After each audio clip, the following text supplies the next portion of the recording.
Sekitar 4 bulan setelah kita rilis video mengenai kapan vaksin corona datang, akhirnya vaksin corona pun datang. Namun, jika kalian perhatikan di berita, terdapat berbagai macam tipe vaksin corona. Lantas, apa perbedaan antara vaksin-vaksin ini? Apakah ada yang lebih manjur dari yang lain? Atau apakah semuanya sama saja? Untuk menjawab semua pertanyaan tersebut, mari kita simak dalam video ini.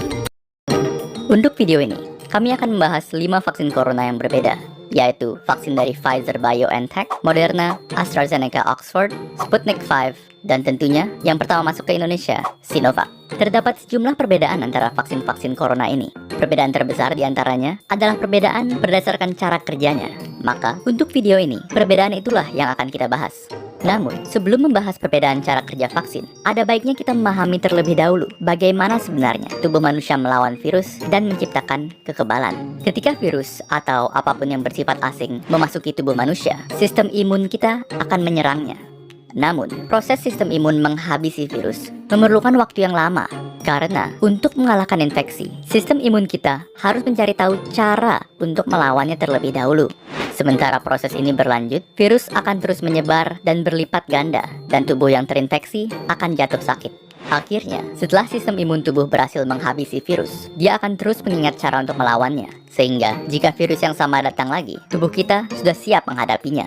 Jadi pada dasarnya, bisa dikatakan bahwa cara kerja semua vaksin itu relatif sama, yaitu untuk memberi sistem imun kita strategi perlawanan virus tanpa harus melawan virusnya secara langsung. Meskipun demikian, cara menyampaikan strategi perlawanan tersebut berbeda-beda untuk tiap vaksin. Kita mulai dengan Sinovac, vaksin COVID-19 buatan Cina yang menggunakan metode inactivated virus atau virus yang dinonaktifkan. Metode ini menggunakan virus COVID-19 yang sudah dibunuh yang kemudian dimasukkan ke dalam tubuh manusia. Walaupun nonaktif dan tidak dapat menyebar, sistem imun tetap akan menanggapinya dan mempelajari cara melawannya. Namun, respon dari sistem imun mungkin saja tidak seampuh jika melawan virus yang masih hidup. Oleh karena itu, tipe vaksin seperti ini memerlukan beberapa dosis supaya efektif.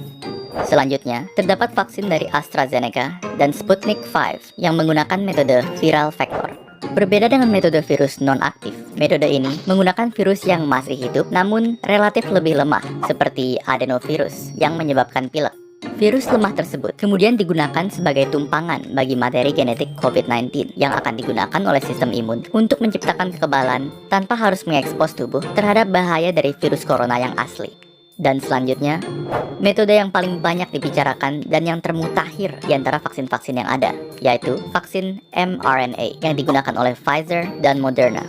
Cara kerja vaksin ini lumayan keren, jadi dengarkan baik-baik. Di dalam COVID-19, terdapat suatu protein yang sangat penting. Protein ini digunakan oleh COVID untuk memasuki sel tubuh manusia dan membuatnya lebih mudah menular. Anggap saja ini sebagai senjata yang membuat COVID terlalu overpowered. Nah, logikanya adalah, jika kita dapat membuat tubuh kebal terhadap protein ini, maka tubuh akan kebal terhadap COVID-19 secara keseluruhan.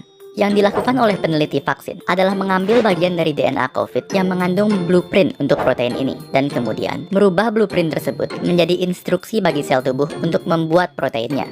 Instruksi ini dikenal sebagai mRNA, dan mRNA inilah vaksinnya. Lalu, mengapa kita ingin sel tubuh membuat protein ini? Bukannya itu berbahaya? Tidak sama sekali. mRNA ini aman karena hanya mengandung instruksi untuk membuat protein itu saja dan tidak mengandung virus corona sepenuhnya. Jadi bisa dianggap seperti senjata tanpa tuan. Setelah mRNA masuk ke dalam tubuh, sel tubuh akan memulai membuat protein ini yang kemudian akan ditanggapi oleh sistem imun. Setelah sistem imun berhasil menghancurkan protein ini, dia akan tetap ingat cara melawannya, sehingga membuat dirimu kebal terhadap COVID-19.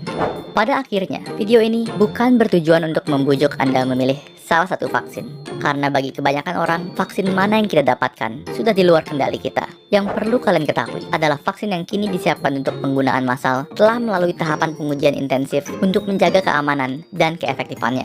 Dan fakta bahwa kita sudah bisa mendapatkan sekian banyak vaksin dalam waktu tercepat dalam sejarah manusia sudah merupakan sisi terang dalam tahun yang sangat kelam. Tentunya, semua ini dapat terjadi berkat beribu-ribu tenaga medis, saintis, serta peneliti yang bekerja non-stop sejak pandemi dimulai. Dan kini, sisanya di tangan kalian. Sekian untuk video kali ini. Jika kalian dapat